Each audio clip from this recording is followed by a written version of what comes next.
I think that telling people not to do something may be problematic, but it's a very tough political climate right now.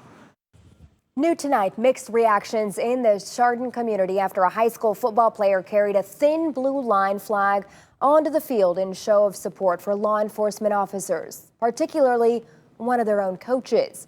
Responding to public criticism, the superintendent has now banned that flag in a school setting. News 5's Emily Hamilton reports emotions are now running high in that community as some parents believe banning the flag violates students' rights to free speech.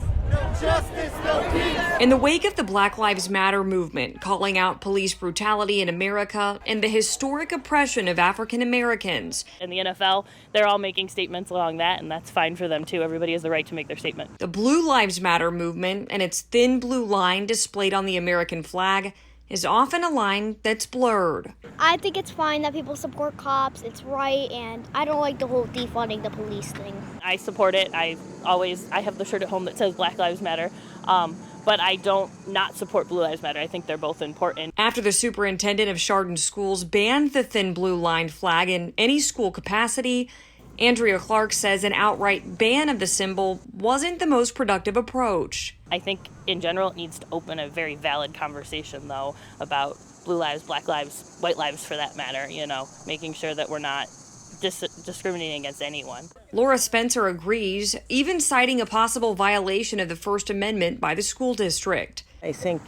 freedom of speech is our rights, so I think they should be able to express it in the right way. But Andrew Geronimo, a First Amendment expert and professor at Case Western, says First Amendment rights enter a gray area when exercised in a school setting.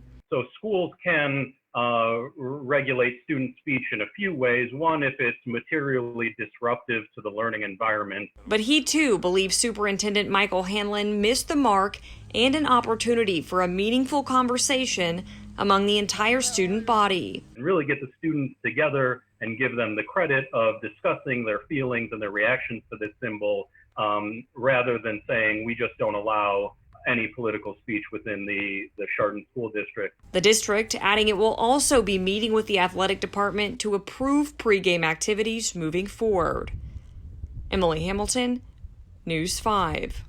Now, within the last half hour, the Chardon Police Department released a statement about it. It read that the police appreciated the show of support from the players, adding they've received positive comments, calls, and messages in the last 24 hours. And they want people to remember that when called upon, they respond no matter who needs help.